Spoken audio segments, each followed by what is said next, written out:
Non mais comment on fait ça? J'ai jamais fait ça moi. Tu disais une intro? Non, je crois pas que c'était prévu.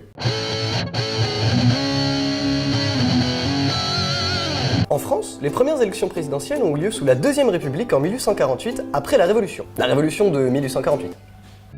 En 1848, le peuple parisien se soulève contre l'Ancien Régime du fait entre autres de la misère qui sévit chez les classes populaires et de la répression. Cet élan révolutionnaire, qui s'est d'ailleurs propagé un peu partout en Europe avec plus ou moins de succès, a abouti en France à la destitution du souverain Louis-Philippe, à la proclamation de la Deuxième République, ainsi qu'à l'instauration du suffrage universel direct masculin. Le truc drôle, c'est qu'elles ont été remportées par Louis-Napoléon Bonaparte, le neveu de Napoléon Ier. Vous imaginez la tête de Lamartine, de Rollin et des autres révolutionnaires? Oh mais les gars, ils ont dû être fous. Surtout que 3 ans après, Louis-Napoléon, en sentant qu'il allait peut-être pas être réélu, il a mené un coup d'état et il a gagné. Bon, et en même temps, il en a profité pour dissoudre la Deuxième République, fonder le Second Empire et se faire couronner empereur sous le nom de Napoléon III. Donc ça, c'était en 1852. Et après ça, on aurait pu se dire oui, non, la présidence, tout ça, c'est pas trop une bonne idée. La dernière fois qu'on a essayé, ça s'est pas très bien terminé. C'est une idée qui pue du cul, on l'arrête. Bah non, c'est pas ça qu'ils se sont dit, pas du tout.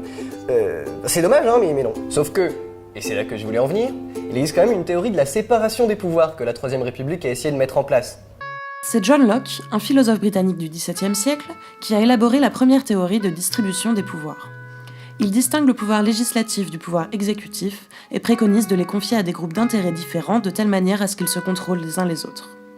Montesquieu le reprendra un peu plus tard pour mettre en évidence l'importance d'un troisième pouvoir, le pouvoir juridique. Si la séparation des pouvoirs est pour eux si importante, c'est parce qu'il s'agit de l'un des principes qui définit la démocratie. C'est pour ça qu'en France, normalement, le pouvoir d'écrire les lois est confié à l'Assemblée nationale et au Sénat, celui de les appliquer au président de la République et à son gouvernement, et celui de les faire respecter aux tribunaux et aux différentes cours de justice. Et si chacun de ces pouvoirs est indépendant, alors personne ne peut à la fois écrire une loi, la mettre en vigueur, et sanctionner ceux qui ne la respectent pas. Si l'on admet que la démocratie suppose de choisir, de révoquer et de contrôler ceux qui nous gouvernent, eh bien ce choix est particulièrement limité. La possibilité de révoquer ceux qui nous gouvernent est quasi nulle.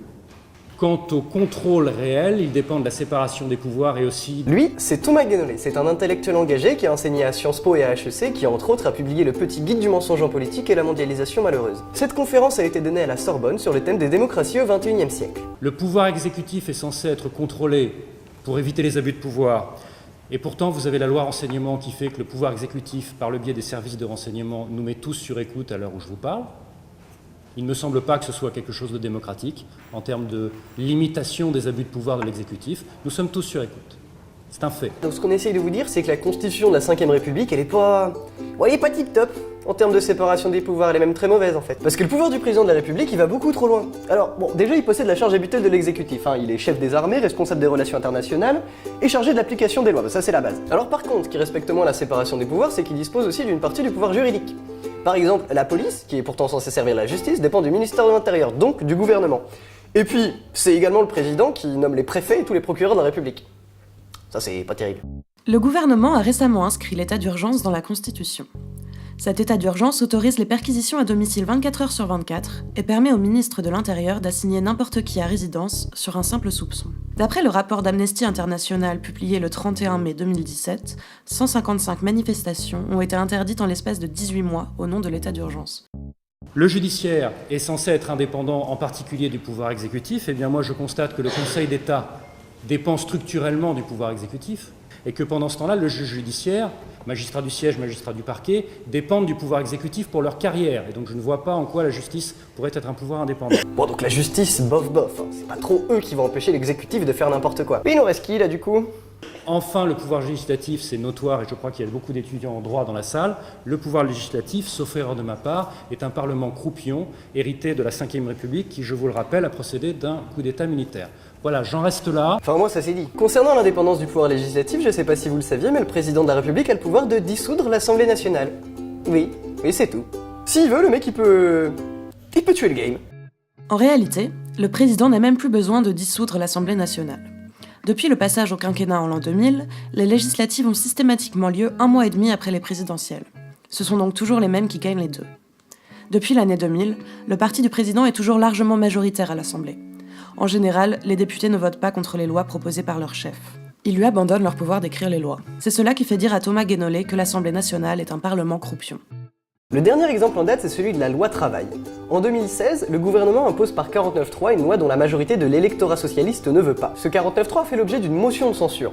Bon, et puis si vous savez pas ce que c'est le 49.3, je sais pas, allez voir sur Wikipédia. Il y aura écrit abus de pouvoir en énorme. Enfin, si personne n'est passé derrière moi. Et vous savez combien de députés socialistes ont signé la motion de censure ?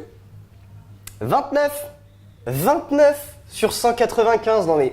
Bon, et puis il reste le Sénat, hein, dont on n'a pas encore parlé. Comment dire ? Vous saviez qu'il y a eu des élections sénatoriales au mois de septembre ? Non, mais c'est normal, hein.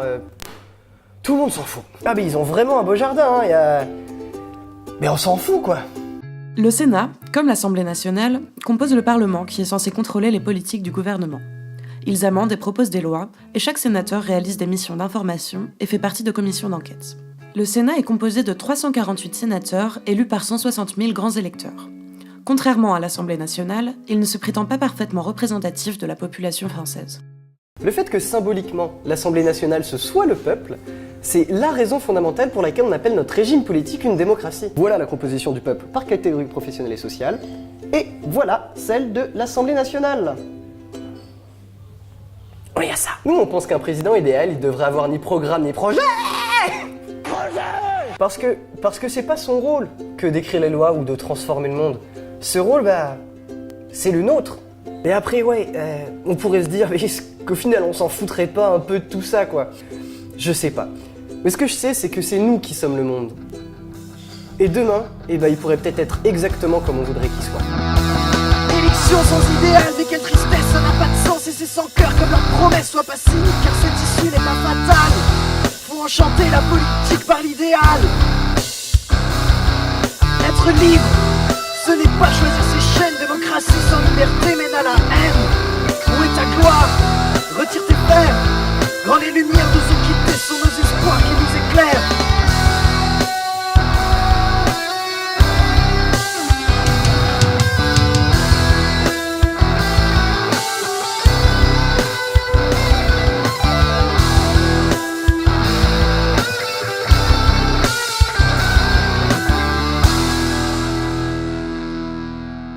Faut continuer les jeunes, c'est pour vous qu'on se bat, c'est pour vous!